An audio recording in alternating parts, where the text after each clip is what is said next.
우리 옆에 분들하고 인사합시다. 성도님, 주의 사랑으로 축복합니다.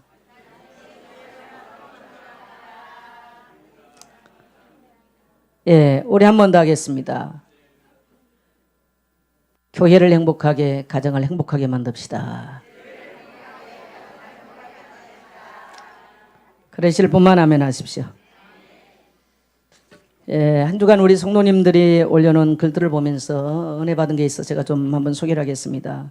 지난 몇 월인지 모르겠는데 우리 김미정 권찰님께서 글을 올렸어요. 할렐루야, 아멘. 어제 저녁 저희 주방에서 저는 놀라운 모습을 보았습니다.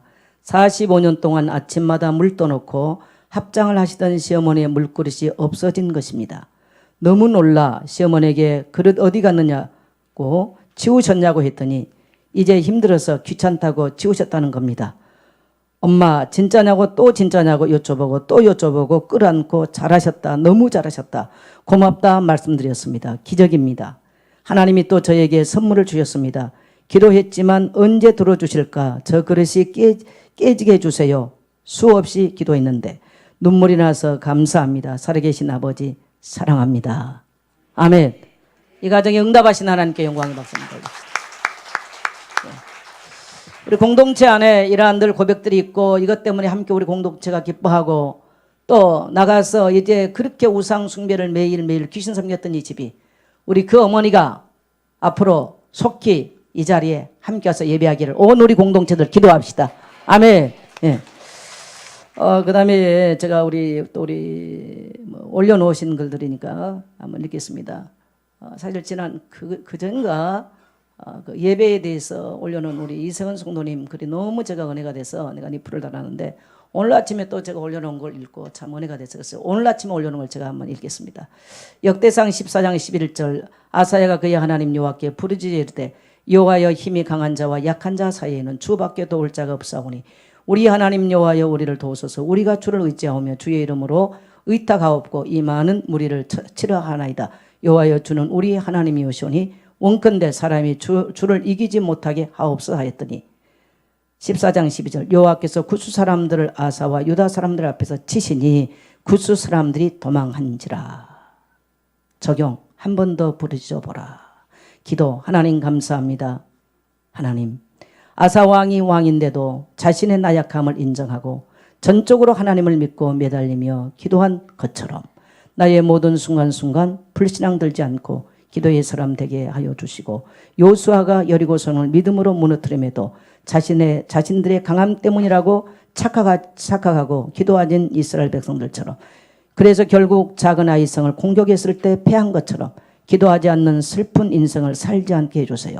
하나님 앞에서 나 스스로가 나약한 점을 인정하고 하나님 나와 부르짖을 수 있게 해주세요. 나의 인생에 하나님 없는 인생을 살지 않게 하시고 나의 지금 마음과 생각 다스려 주시고 하나님께 기도할 수 있게 하나님으로만 내 마음 향나게 나를 도와주세요. 예수 그리스도 이름으로 기도드렸습니다. 아멘. 저는 우리 성도님들 모든 성도님들 다 올라온 글들이 참 은혜가 돼요. 성도님들의 묵상들이 깊어지고 있음을 보면서 참 감사합니다. 할렐루야. 예, 오늘 7월 첫 주입니다. 이룩사의 청포도가 생각나는 내 고향 7월은 청포도가 익어가는 시절 이 마을 전설이 주저리주리 열리고 예, 청포도가 익어가는 7월을 만났습니다. 사람들이 이제 본격적으로 더운 계절이 왔다고 말하죠. 우리는 이 무더운 여름만큼 우리의 심령이 성령으로 뜨거워져서 하나님의 새로운 역사를 주저리 알알이 맺혀갈 수 있는 그런 여름 됐으면 좋겠습니다. 할렐루야. 네. 오늘 말씀을 통해서 우리 성도님들 주님이 주신 새 은혜를 받고 또 잃어버렸던 하나님의 은혜와 축복과 사명으로 뜨거워지게 되시기를 주의 이름으로 축복합니다. 한 주간 지나면서 오늘 주일을 설교를 준비하면서 묵상 가운데 이런 생각이 들었어요. 하나님이 인생을 일생 한 번 살게 하는 것이 참 감사하다. 제가 60년 딱 이렇게 인생을 살아보니까 그렇다고 그렇게 험난한 인생도 안 살았음에도 불구하고 어떻게 살아왔지? 제 반평생, 그러니까 제 60년 인생 속에 35년을 가까이 사역을 하면서 하나님의 나라 일을 하면서 살아왔어요. 나머지는 보니까 다 공부하면서 시간을 보내더라고요.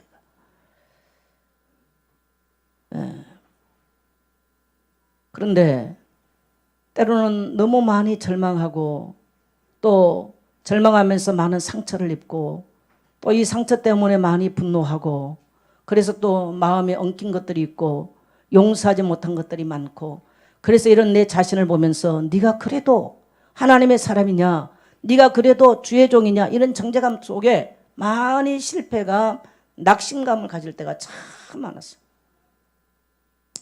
그래도 하나님의 그때마다 다시 하나님을 의지할 힘을 내서 하나님을 의지하고 하나님께 도우심을 구하고 인생을 살다 보니까 어느덧 60을 넘어왔습니다. 잘 살지는 못했지만 참 하나님께 감사합니다. 만약 다시 인생을 2번 살려고 그러면 저는 하나님 안 하겠습니다. 그래서 일생만 주신 거 너무 감사합니다. 제가 한 주간 그 생각이 들었어요. 아, 우리 하나님이 너무 잘하셨기 때문에 일생으로 연습도 없고 그냥 한 번 딱 끝나라고 하는 거. 그리고 너무 오래 살지 않도록 한 것도 할렐루야 감사합니다.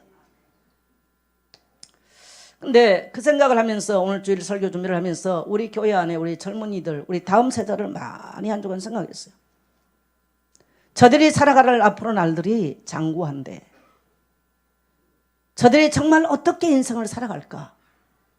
누구의 도움을 받고 어떤 힘으로 저들이 살아갈까? 어떤 가치관을 가지고 저들이 살아갈까? 인생의 낙심이 찾아오고 절망이 찾아오고 정죄감이 찾아오고 실패감이 찾아왔을 때 누구를 찾아가서 도움을 받고 어디에서 힘을 얻을까? 저는 한 주간 이 생각을 하면서 우리 교회 안에 어린아이부터 우리 청년을 다 생각하면서요 눈물을 참 많이 흘렸습니다. 하나님, 영원하신 하나님께서 우리 교회 안에 우리 다음 세대들에게 성령으로 동행하여 주셔서 저들의 인생에 크고 작은 문제를 만나고 어려움 만나고 슬픔을 만나고 정죄감을 당하고 실패감이 찾아왔을 때 성령님 저들에게 찾아가 주셔서 위로해 주시고 힘을 주시고 용기를 주셔서 저들의 인생을 끝까지 다 주님 앞에 살 수 있도록 우리 교회 안에 우리 다음 세대를 축복해 주옵소서. 이런 기도가 한 주간 정말 간절하게 마음속으로부터 눈물로 뜨겁게 일어났습니다. 제 평생 처음으로 일생 주신 것에 대해서 감사를 하는 그런 한 주간이었어요. 오늘 요한복음 21장은 우리가 너무너무 잘 아는 내용 아니겠습니까? 베드로가 원래 직업은 어부입니다. 근데 오늘 성경에 보니까 예수님이 3번째 만났다고 그랬죠. 그러니까 예수님의 부활 사건을 보고 두 번째 부활하신 후에 2번째 보고 베드로가 지금 나는 물고기 잡으러 가겠다 해서 6명을 데리고 저 예루살렘에서 저 북쪽 제일 위쪽 갈릴리로 도망을 갔습니다. 그리고 와서 갈릴리 호숫가로 도망을 가서 옛날에 자기 직업으로 돌아가서 밤새껏 이제 고기를 잡았는데 한 마리도 잡지 못하고 빈 배로 돌아오는 상황이었는데 누가 갑자기 호숫가에 서서 너희가 고기를 잡았느냐라고 물어요. 그러니까 우리가 한 마리도 못 잡았습니다. 그랬더니 다시 가서 깊은 데로 가서 그물을 던져봐라. 가서 깊은 데로 가서 그물을 던졌더니 많은 고기가 잡힌 거예요. 그래서 세보니까 153마리가 잡힌 거예요. 근데 이 모습을 보고 요한이, 오늘 요한복음을 기록한 요한이 뭐라고 말하냐? 주님이시다. 주님이시다 이 말에 베드로가 옷을 벗고 노를 젓고 일을 하고 있다가 옷을 겉옷을 주워 입고 물속으로 바로 그냥 뛰어듭니다. 그리고 노를 젓고 가는 것보다 수영하는 것이 빠르기 때문에 수영을 하고 그 주님이 서 계신 호숫가에 나와서 주님을 만나게 되는 거예요. 그래서 제자들이 이제 그물을 끌고 와서 그물을 올리고 그리고 이제 물고기를 올려놓고 보니까 예수님께서 탁 숯불을 피워놓고요 떡을 굽고 아침을 준비해놓고 계시는 거예요. 그러면서 주님이 와서 조반을 먹으라, 아침 식사를 먹으라 그 말이에요. 와서 아침 식사를 해라. 제자들은 이때까지 한마디도 못합니다. 그리고 생선을 좀 가져와라. 잡은 물고기를 주님께 갖다 줬더니 주님께서 요리를 맛있게 해가지고 제자들에게 다 제자들 앞에 나눠줬습니다. 아무 말 없이 제자들은 식사를 합니다. 그리고 주님께서 식사를 마치고 식사가 다 무르익고 나서 베드로에게 질문을 합니다. 요한 아들 시몬아, 네가 날 사랑하느냐? 주님, 내가 주님 사랑합니다. 주님 사랑은 주께서 아시지 않습니까? 또 두 번째 똑같이 질문해요. 요한 아들 시몬아 네가 나를 사랑하느냐? 네 주님 내가 주님 사랑한 거 주께서 아시지 않습니까? 세 번째 똑같이 요한의 아들 시몬아 네가 나를 사랑하느냐? 그때 베드로가 마음에 근심을 했다고 그래요. 주님 내가 사랑하는 거 주께서 아시지 않습니까? 이 세 번째 대답마다 주님께서 하신 답은 뭐냐면 내 양을 먹이라 였습니다.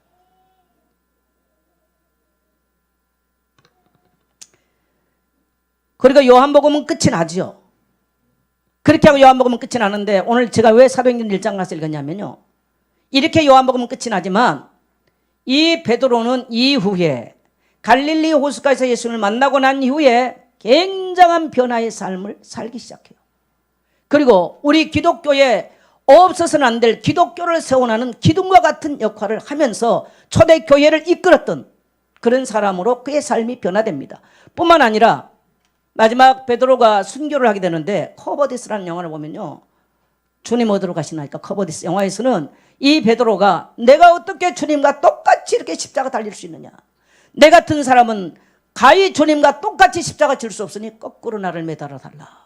그리고 자기를 처형하는 방법을 머리가 땅으로 가도록 그렇게 매달아 달라서 밑에는 화형, 불이 놓아져 있습니다. 그래서 고개를 밑으로 숙이고 밑에는 불이 타는데 베드로는 그렇게 마지막 인생을 장렬하게 순교하면서 그렇게 생을 마치게 됩니다. 그러면 우리는 왜 베드로는 부활하신 주님을 만나고 두 번이나 만나고 이렇게 도망을 쳤을까요? 무엇 때문에 도망쳤을까요? 여러분, 이거 여러분 스스로가 대답 한번 해보십시오. 부활하신 주님을 못 만났으면 죽어 예수님이 돌아가시기 때문에 그렇다 치지만 두 번을 만났음에도 불구하고 전 베드로가 도망을 쳤습니다. 왜 베드로는 이렇게 도망을 쳤을까요? 자기 혼자뿐만 아니라 오늘 성경 쭉 보니까 6명의 제자들 이름이 다 기록되어 있는데 6명을 데리고 도망을 쳤어요. 이 6명은 어떤 동반자였을까요? 어떤 동역자였을까요? 우리는 다른 복음서에서 이 베드로의 상태를 한번 볼 수가 있어요. 베드로가 주님께 이런 고백합니다. 주님, 만일에 주님이 돌아가시게 된다면 내 목숨을 바치고서라도 나는 주님을 꼭 지킬 것입니다. 또 마태복음 16장 16절 주는 그리스도시요 살아계신 하나님의 아들이십니다. 너무 주님이 기뻐서 바요나 시몬아 내가 복이 있도다. 이를 일게 알게 하신 일은 하늘에 계신 내 아버지께서 알게 하셨느니라. 내가 내 반석 위에 내 교회를 세우리니 음부의 권세가 너를 이길 수가 없다. 이런 엄청난 신앙 고백을 하고 주님 절대 주님이 어려움 당하는 일 주님께서 고난받는 일은 절대로 내가 살아있는 한 절대로 없습니다. 이렇게 호언장담했던 사람이에요. 요한복음 6장에서는 베드로야 보리떡 5개 물고기 먹었던 사람들도 다 도망가니까 예수님 물으십니다. 베드로야 니도 가려느냐 라고 할 때 주여 영생의 말씀이 주께 있사온데 내가 어디로 가겠습니까? 베드로는요 순간순간마다 너무너무 위대한 고백들 정말 내 같으면 이런 제자 할렐루야 하면 너무너무 기뻐할 이런 고백들을 너무너무 많이 한 사람이에요. 그런데 왜 그 주님이 부활하셨는데 왜 도망칩니까? 자기 혼자도 아니고 6명 끌고 도망을 가버립니까? 이것은 바로 따라합시다. 정죄감이에요. 어떤 정죄감이냐? 내가 주님 절대 고난받는 일에 절대로 내주지 않고 나는 주님을 지키고 끝까지 따라가겠습니다. 주님은 그리스도십니다. 주님께서만 영생의 말씀이 나옵니다. 나는 절대로 주님 떠나지 않을 것입니다. 근데 주님 뭐라고 말했어요? 베드로야 네가 닭 울기 전에 3번 나를 부인하라. 주님 절대로 그런 일 없습니다. 정말 베드로는 이 호언장담을 엄청나게 잘한 사람이에요. 그런데 그날 밤에 닭이 웁니다. 그래서 베드로가 제일 무서운 게 뭘까요? 닭소리야. 베드로가 닭이 우니까 울기 시작해요. 제일 무서워서 닭소리. 저도 예수 나사렛 예수패다. 난 예수 몰라요. 두 번째 또 기다. 난 명세코 몰라요. 세 번째 나는 저주코 예수를 몰라요. 근데 닭이 꺾여 그러고 그래. 베드로가 그때 통곡을 합니다. 그래서 베드로가 제일 무서운 게 닭이야. 닭소리. 통곡을 하고 그래요. 주님이 그때 딱 돌아봤는데 눈이 딱 마주쳐서. 여러분 혹시 그런 경험 없어요? 내가 뭔가 잘못했는데 딱 눈 마주쳤을 때 있죠, 그런 경험들. 근데 베드로가 예수님이 빌라도 뜰에서 지금 시몬 받고 계시는데요, 맹세코 모릅니다. 근데 예수님이 막 채찍에 맞고 고난받고 계시는데 맹세코 모릅니다. 그 말함과 동시에 꺾여 하는데 딱 돌아보니까 예수님이 돌아보면서 눈이 딱 마주친 거예요. 이건 얼마나 양심에 찔렸겠어요. 이건 말로도 할 수 없는 거죠. 그동안 했던 호언장담들 모든 사람이 안 했으면 괜찮은데요, 그렇게 많은 호언장담, 주님은 그리스도십니다, 그리스도는 메시아, 모든 문제 해결, 이 말인데 모든 거 다 해놓은 뒤에 얘기해. 근데 그 주님이 베드로는 돌아가시고 끝났으면 참 좋을 뻔 알았어요. 안 사셨으며. 근데 웬걸 그 주님이 사셨다는 거예요. 이때부터 양심이 가책이 오기 시작합니다. 차라리 주님이 안 살으셨으면 좋을 뻔한 이런 비극적 생각을 베드로는 하게 되는 거죠. 근데 주님이 살아나서 한 번 만났어, 두 번 만났어. 만나고 나니까 주님을 더 이상 볼 수가 없는 거예요. 그리고 가만 보니까 주님이 이제 살아나서 같이 계속 할 것 같아. 일찍이 도망가기 낫죠. 예.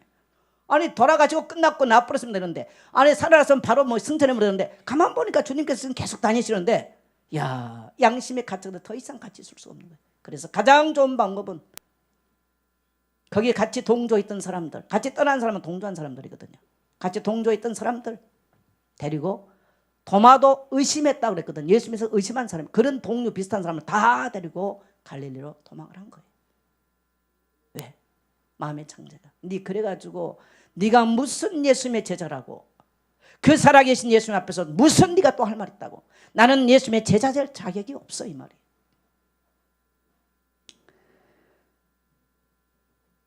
그래서 갈릴리로 도망을 간 거예요. 여러분, 저도 목회를 하면서 해보니까 어느 날 뭐 저도 이렇게 해보니까 막 세계 보고 막 금방 할 것 같고 막 많은, 저도 베드로보다 더 했으면 더 했지, 이런 고백 남발을 엄청 많이 했어. 근데 60을 딱 넘어보니까 이 남발이 내게 젊은 날은 할 것 같아서 막 했는데요, 60이 넘어보니까 나이적으로 시간적으로 여러 가지 계속 못해. 그러니까 내 마음이 어떤 사람이냐, 나는 거짓말을 많이 했구나, 이 생각이 내게 너무 많이 찾아온 거예요. 그리고 내가 뻥을 많이 치는 거예요. 우리 김여정은 가끔 내보고 허풍을 많이 친다고 그래요, 내보고. 근데 여러분, 그러면 베드로가 진짜 주님 내가 지키겠어, 이게 베드로가 허풍을 친 거예요, 진정성이에요? 진정성이에요, 그때는요. 근데 해보니까 막상 칼날이 번떨겨 죽음이 나면 못하는 거예요. 근데 저도 진정성이었어요, 주님 앞에. 진짜로. 내 인생을 들여 살면 뭘 엄청나게 잘할 거고 막, 그래 젊은 날 오직 저는 딴 걸 해본 게 없어. 근데 나이를 딱 60 먹어보니까요, 내가 했던 말들이 절반 이상은 거짓말로 다 공수표로 갖고, 주님께 했던 것도 사람에 대한 수많은. 그리고 보니까 또 이렇게 인생을 살아오면서 나도 상처를 받고 주의 일한다고 하면서 많은 사람에게 상처를 주고, 이런 모습을 딱 돌아보니까 얼마나 마음에 정제감이 찾아온지 몰라요. 제가 그래서 아마 가끔 내가 강단에 얘기해, 한 2년 이상은 내가 이런 정제감에 굉장히 힘들었어요. 그래서 내가 실패감이 찾아오는 거예요. 그래서 제가 심리학을 공부하러 간 것도 한 이유가 거기 있었어요. 여러분, 사람에게는요, 이 정제감이 찾아오고 실패감이 찾아오면 딱 사단이 여러분 낚시바늘 아시죠? 낚시바늘 한번 물면 풀어나올 수 있어요, 없어요? 못 풀어나와요. 사단이 딱 낚싯바늘 던져가지고 사람을 끌고 가는 거예요. 완전히 올무. 시편 127편에 우리의 영혼이 뭡니까? 사냥꾼의 올무에 딱 갇혀보는 것처럼. 그래서 어떻게 되느냐, 정자감이 찾아오니까 나는 틀렸어, 안 돼. 얼마나 많은 말들을 남발했어. 내가 막 주의 일 하겠습니다, 내가 성전도 건축하겠습니다, 내가 세계 선교 몇 군데 하겠습니다, 얼마나 하겠습니다, 얼마나 많이 했는데 인생 돌아보니 안 되는 거예요. 그러니까 마음의 정제감이 찾아와요. 실패감이 찾아와요. 패배감이 찾아와요. 낙심이 찾아와요. 부끄러움이 찾아와요. 수치가 찾아오는 거예요. 그러면 사단은 이것을 딱 올무로 잡고요, 바늘기에 딱 껴가지고요, 우리 인생을 끌고 가는 거예요. 어디로? 멸망과 파멸로 길로 끌고 가는 거예요. 여러분, 혹시 여러분은 그런 것을 경험해 본 적이 없나요? 제가 그래서 이번 한 주간 이 말씀을 준비를 하면서, 그래서 제가 일생으로 끝난 게 할렐루야 감사당 바로 그 얘기입니다. 또 살아가면 또 그렇게 살 거 아니에요. 그래서 한 번 살고 인생은 한 번 살고 끝나고 영원한 본향에 들어가서 햇빛보다 밝은 그 천국 믿는 마음 가지고 가겠네. 믿는 자 위하여 있을 곳 우리 주 예비해 두셨네. 그 천국이 있다는 게 너무 감사하고, 그러면서 어쨌든 지금까지 하나님의 은혜 속에 살아온 다음 세대를 생각하니까 눈물이 났습니다. 저들은 어떻게 살아갈까? 무엇을 의지하고 살아갈까? 사단이 곳곳에 우리 인생에 올무를 놓고 덫을 놓고 마치 낚시바늘처럼 우리의 영혼을 저 멸망의 길로 끌고 가는데, 그 덫에 한번 걸려들면 기도도 안 나와요, 찬송도 안 나와요, 감사도 안 나와요, 마음이 굳어버려요, 심령이 딱딱해져서요, 말씀 들어도 은혜도 안 돼요, 할 용기도 없고 힘도 없어요. 더 이상 미래를 향해서 나갈 힘을 잃어버리는 거예요. 삶의 의욕도 없어요. 한마디로 베드로가 도망간 것은 따라합시다. 낯짝이 없어서. 낯짝이 없어 도망간 거예요. 낯짝이 없어. 그래서 낯짝이 없을 때는 주님 앞에 엎드려 기도도 안 되는 거예요. 입이 안 열려져요. 입이 안 열리는 대다수의 성도들은 자기 내면에 그런 덫에 걸려 있다는 거예요. 그런 올무에 걸려 있어요. 그래서 입이 열려지지가 않아요. 찬송이 감사로 나오지가 않아요. 눈 뜨면 딴 거 나와. 원망이 나오고 불평이 나오고 절망감이 찾아오고, 환경과 상관없이 우리가 그리스도 안에 있을 때는 이것들을 넘어갈 수 있는데, 이것들이 우리 딱 올매버리면요, 이것이 심해지면 어떻게 되냐. 하나님 진짜 살아계실까? 왜 내 기도를 안 들어주셨지? 하나님 살아계시면 이렇게 될까? 여기까지 가버리는 거예요. 그래서 어떤 사람은 심지어 교회 밖을 떠나버리는 거예요. 그래서 영원히 돌아오지 않는 사람도 있어요. 오늘 여러분, 사랑하는 성도 여러분, 여기 있는 목사도 이런 절망감, 낙심, 패배감, 이런 죄책감, 이러던 네 목사냐, 앞으로 내가 잘할 수 있을까, 이런 수많은 원수로부터 공격, 내 내면으로부터 공격이 수많이 일어나더라는 거예요. 그러면 오늘 우리는 이 갈릴리에 도망간 이 제자를 찾아오셨던 주님의 모습 속에서 주님은 왜 찾아왔을까요? 따라합시다. 베드로 잡으러 왔다.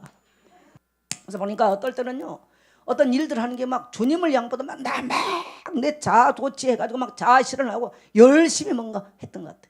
근데 어느 날 돌아보니까 여러분, 사람을 바라보고 일을 하면 어떤 마음이냐, 절대 만족함이 없어요.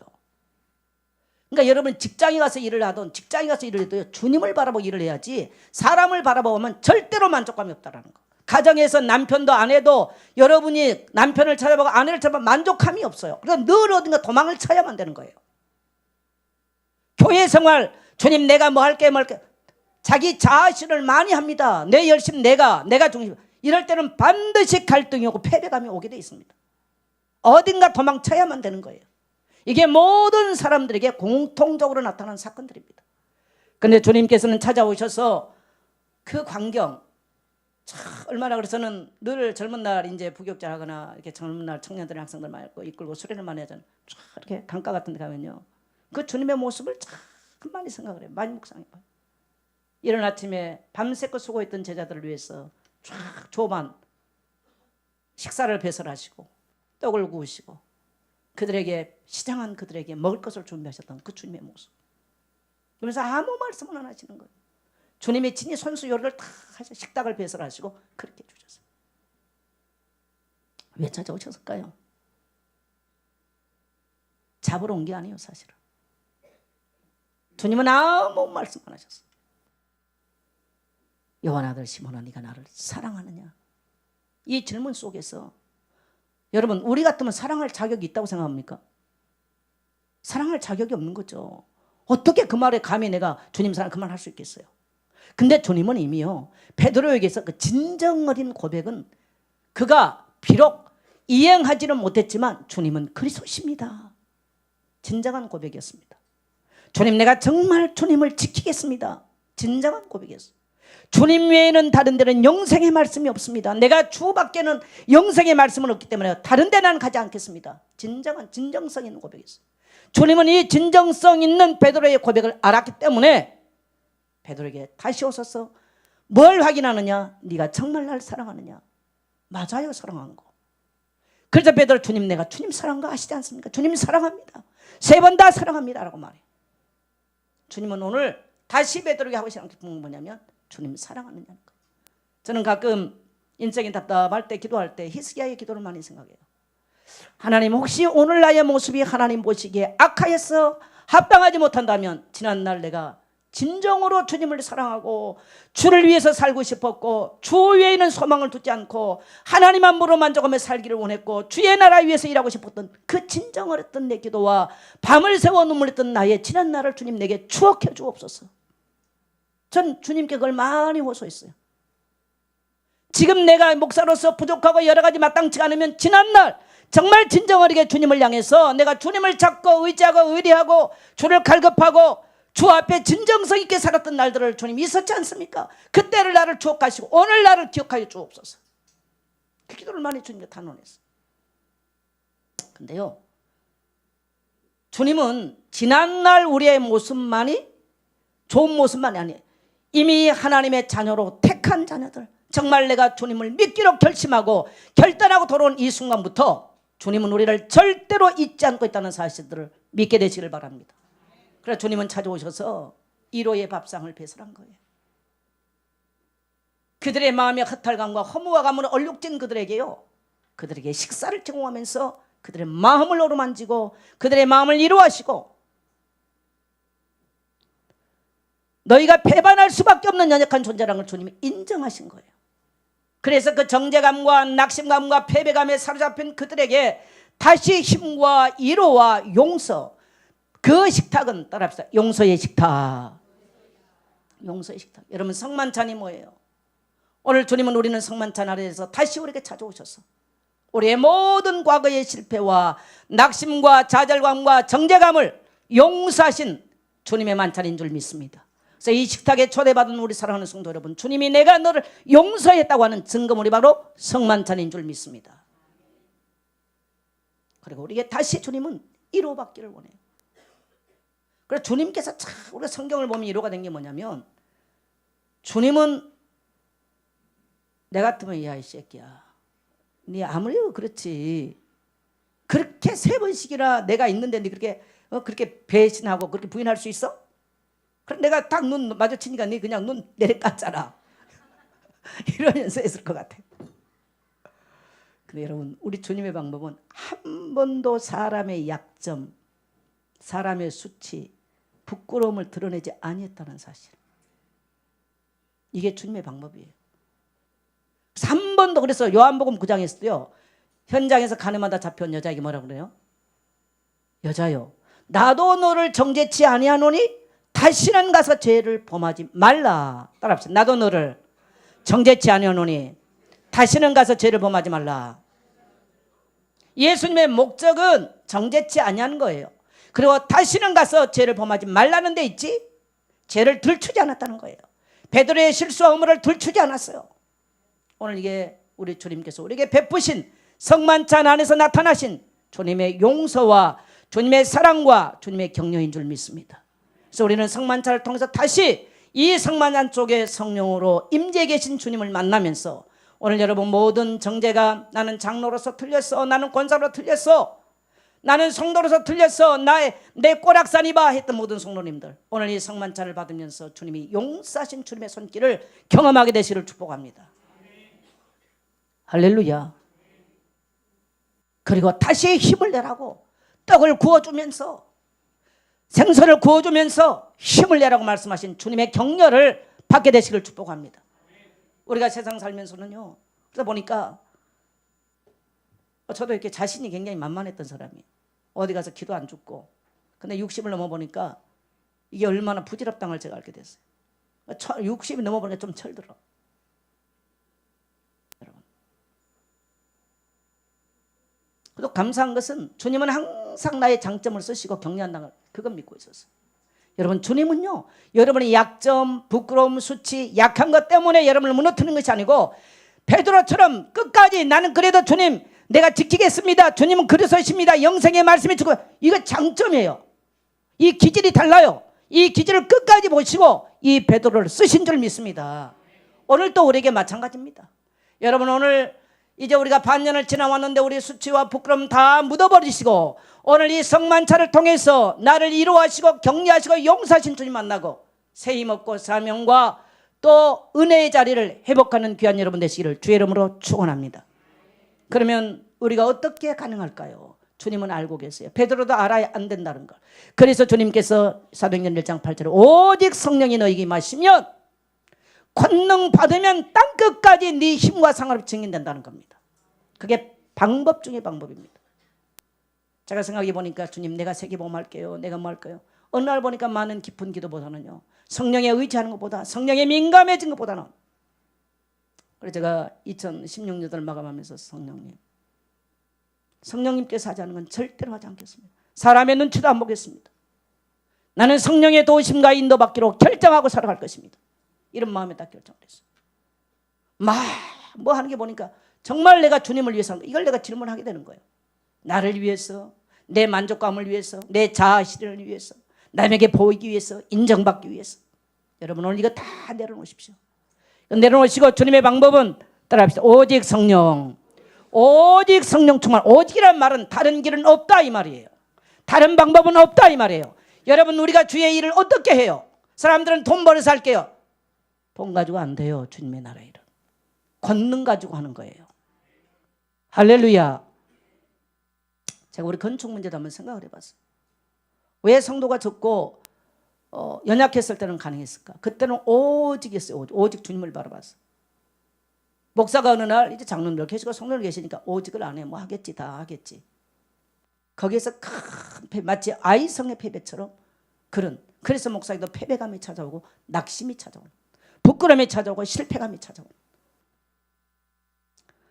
오늘 우리가 역대상은 아침에 역대하를 읽었지 않습니까? 여러분 사람의 강하고 약함 사이에 우리를 도울 자는 주밖에 없다. 오늘 우리 이세은 성도가 묵상했잖아요. 나는 저도 아침에 그 말씀 묵상. 옳습니다 주님. 사람은 군대가 많기 때문에 이기는 것이 아니에요. 오늘 우리가 읽었던 역대하에서는 다 그 말씀이었어요. 100만의 군사와 30만의 군사, 구수의 100만의 군사를 깨부술 수 있는 것은 여호와를 의지하고 의리하고 그분께 부러지졌을 때, 그분께 신뢰했을 때 가능한 줄 믿습니다. 많고 작음에 있지 않아요. 강하고 약함에 있지 않아요.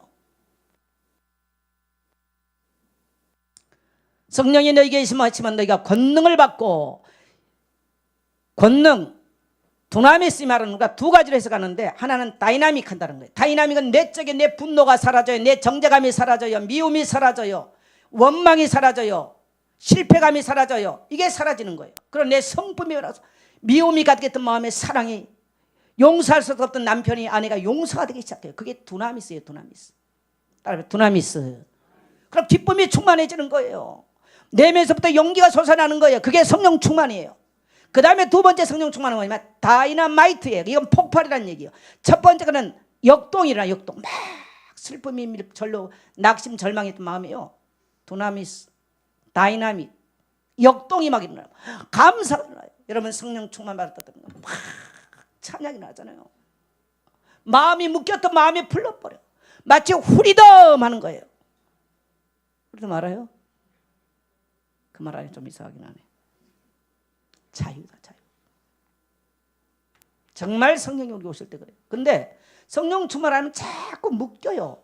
마음이 묶여서 찬송도 안 나와. 찬송 이렇게도 못해. 박수 치라면 밑에 이러지 위에도 못 쳐. 이게. 그 안 되는 거예요. 그 절대 이미. 그럼 마음이 딱딱 굳어버려. 성령이 오시면 새 마음을 주시고 마음을 부드럽게 만들어. 원망이 사라지고 낙심이 사라지는 거예요. 성령이 오셔야 가능해요. 우리 굳은 마음을 제해버려요. 그래서 묶였던 관계가 풀리는 거예요. 오늘 모든 성도님들에게 이러한 성령 충만이 임하게 되시를 축복합니다. 그래서 이렇게 일어나면 뭐냐면 다이나마이트 폭발이 일어나. 폭발이 일어나면요 거기에 뭔가요 외적으로 굉장한 증거들이 나타나기 시작합니다. 병자를 보면서 기도하고 싶으면 병이 떠나요. 막 어떤 사람은 돈을 갖다 퍼주고 싶어요. 돈 갖다 퍼주고 나누는 거예요. 이런 삶의 변화들이 일어나는 거예요.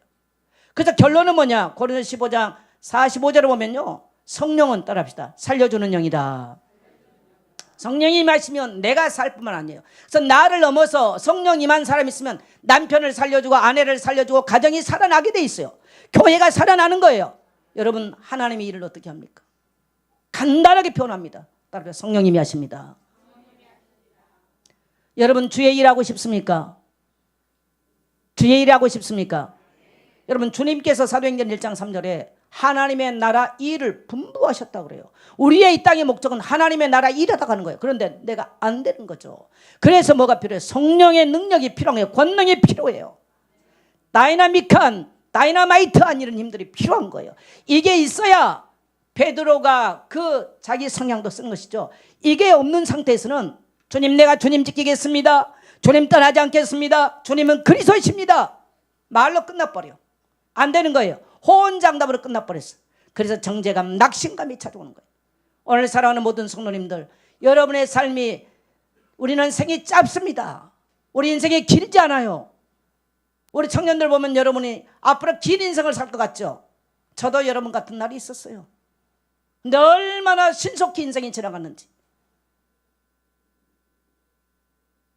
그래서 철저하게 우리 자신을 내놓고 성령에 의지하고 성령이 내 속에서 내주하셔서 내게 주인 되셔서 나와 동행하시고 나를 통해서 역사하시도록 맡겨드리지 않으면 내가 이것다고 저것다고 내 성질대로 다 끝나는 거예요. 여러분 성령은 우리에게 오셔서요, 따라합시다, 살려주는 영. 그래서 성령이 오시면 교회가 살아요. 마른 뼈들이 살아버리는 거예요. 우리는 다 마른 뼈와 같은 존재들이에요. 노댕이 조각상을 만들어 놨잖아요. 흙으로 만들었어요. 창세기 2장 7절에 하나님이 흙으로 조각상 만들잖아요. 노댕이 만든 것과 하나님이 만든 차이점이 뭘까요?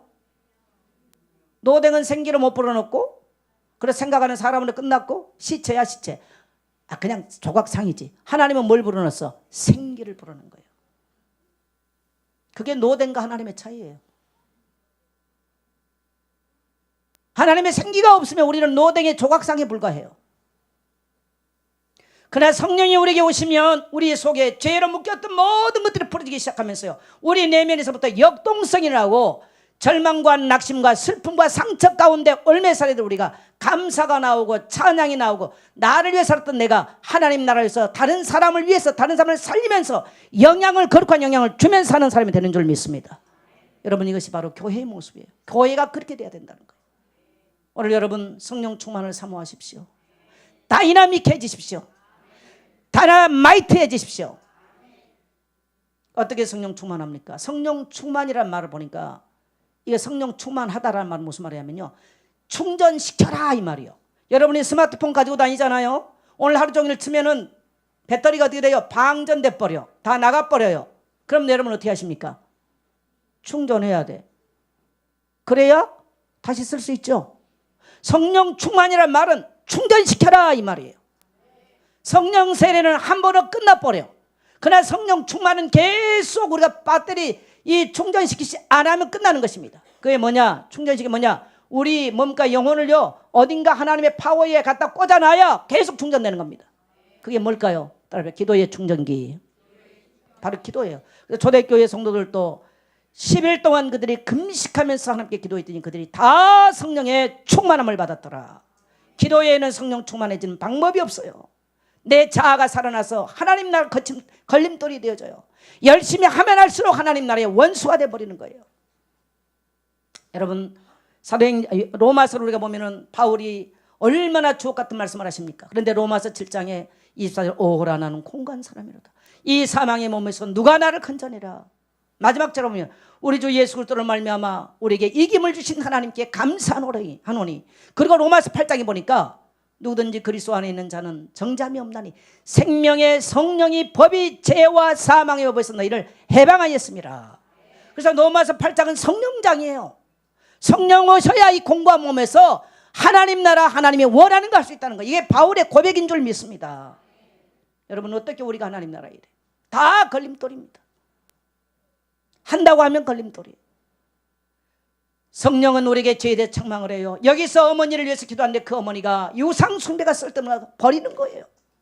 죄에 대해서 깨닫게 만드는 거예요. 죄에 대해 책망해줘요. 여러분 오늘 전도 대상 어떻게 우리가 전도합니까? 어떤 사람은 내가 가서 그런 거만 떨면 할때 혼나는 거예요. 내가 어떻게 전도를 해요? 전도는 성령의 주체사역인 줄 믿습니다. 성령의 그 마음을 깨닫게 움직여야 가능해요. 성도들이 왜 전도 못해요? 성령의 능력이 없기 때문에 못해요. 그래서 증인되는 삶을 못 사는 거예요. 오늘 우리 예선교회 모든 성도님들 정말 이 여름에 성령 충만을 받고 주님은 다시 말씀하십니다. 내가 너를 용서했다. 따라서 내가 너를 용서했다. 큰 소리를 하세요. 우리가 큰 소리를 떼요. 여러분 성경에는요 우레와 같은 소리를 한다. 우리 내면 치고 그때 일어나는 거예요. 따라합시다. 큰 소리로. 큰 소리 하세요. 내가 너를 용서했다. 다시 합시다. 나는 용서받았다. 그래서 오늘 모든 정죄감에서 해방되십시오. 그리고 한번 우리가 성령 충만하게 이건 내가 해야 돼. 내가 오늘부터 배터리 갖다가 충전할 거냐? 그건 누구의 선택이에요? 나의 선택이에요. 내가 그걸 선택하기로 하고 살아야 주님이 하시는 거지. 아니 나는 배터리 갖다 안 꽂는데 어떻게 충전기가 여기서 충전기 들고 성령으로 예수 이름으로 예수는 그리스도 모든 문제 해야 그 배터리 암만 안수해도 그건 배터리 늘 안 돼. 어디 해야 돼? 갖다 끼워야 돼. 성령 충만 받으려면 어떻게 해야 돼요? 기도에 플러그를 끼워야 되는 거예요. 내일 아침부터 새벽에 나와서 하나님 내가 충전하기로 작정했습니다. 따라서 내가 충전하기로 작정했습니다. 방전돼서 사실 분만 손 들으세요. 방전 다 돼가지고 쓸데없는 배터리 된 인생. 다시 합시다. 주님 내가 내일 새벽부터 충전하기로 결심했습니다. 여러분 입술의 고백은요 우리 삶을 그대로. 그래서요 성령이 아니면 입술 못 열이 그래서 자꾸 따라하는 거예요. 중요해요. 할렐루야. 그 다음에 성령 충만 받으라 이 말은 두 번째 이름을 읽는 거죠. 수액을 공급받아라 이 말이야. 따로 수액을 공급받아라. 여러분 나무가 땅에 심어놔서 땅에 심어놓은 이유는 땅에 있는 모든 자양분을 공급받으라고 나무를 심어놓는 거예요. 나무를 땅에 심어놓으면 좋은 옥토밭에 심어야 돼요. 우리 마음의 옥토밭이 돼서 좋은 마음의 밭이 돼서요 하나님의 말씀을 수용받지 못하면 우리는 바싹 말라서 죽어버립니다. 열매가 나올 수가 없어요. 그래서 우리가 좋은 영양분을 공급받는 길은 말씀입니다. 말씀. 우리가 좋은 착한 마음으로 말씀을 받아들일 때 오늘 예배 오면서 주님 예배를 통해서 주님 내게 말씀하십시오. 내가 순종하겠습니다 라고 기도하는 성도들과 예배가 뭔지 찬양이 뭔지 달라요. 그래서 이 말씀에 따라 듣는 거, 읽는 거, 묵상하는 거, 공부하는 거, 암송하는 거 이게 말씀의 5가지 원리예요. 그래서 계속 하라고 그러잖아요 여러분요. 근데 우리가 어떤 사람은 듣기만 하는 사람이 있어. 그러면 어떻게 되냐면요 우리 그 셀프 매니저를 못해. 중요해요. 여러분이 성경을 읽고 이걸 묵상을 하고 뭐라고 말씀하면요 내 스스로가 주도적 학습이 되는 거예요. 주도적 학습. 우리 이승대 장로님 지난주 장로 저기 때문에 주도적 학습이 되는 거예요. 맞아요. 여러분 주도적 학습하는 아이가 똑똑해질까요?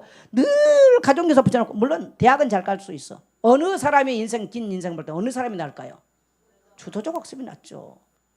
여러분 강단에서 말씀 듣고 나면요 새벽에 기도하고 말씀을 펴고 읽고 묵상하고 주님이 뭐라고 말씀하시는가 거기서 주님의 위로를 받고 격려를 받는 사람과 맨날 그냥 듣고만 다른 거예요. 세월이 지나갈수록요. 할렐루야. 자 오늘 여러분 충전기 수액 받기로 작정하신 분만 하면 합시다. 고백하세요. 주님 오늘부터 주님의 영양분을 공급받겠습니다. 할렐루야. 이게 말씀의 비밀이에요. 결론 맺습니다. 주님은 천국 식탁으로 이렇게 배설하시고 말씀하십니다. 이 떡은 너희를 위한 나의 몸. 요한복음 6장에서 나는 하늘에서 내려온 산떡이다. 이 떡을 먹는 자는 영원히 죽지 않을 것이다. 마지막 날에 내가 너를 다시 살릴 것이다. 그리고 내게 와서 이 떡을 먹는 자는 영원히 줄이지 아니할 것이다. 주님의 약속입니다. 주님의 격려입니다. 오늘 이 성만찬에 차려받은 모든 성도님들 이 주님의 격려와 위로와 회복이 있어 여러분의 남은 생 성령 충만함으로 다시 사명의 자로 나가서 땅끝까지 증인되고 주의 어린 양을 먹이는 주의 공동체 교회를 돌보고 교회를 세울 수 있는 복된 성도 되시기를 주의 이름으로 축복합니다. 오늘 말씀 붙잡고 주님 그렇게 살기로 결정합니다. 주님 다시는 정죄감과 낙심감에 이 못난 모습 때문에 낙심하지 않고 다시 용기를 내어 주님 앞에 나갑니다. 우리 다 같이 간절히 오늘 말씀 붙잡고 한번 기도합니다.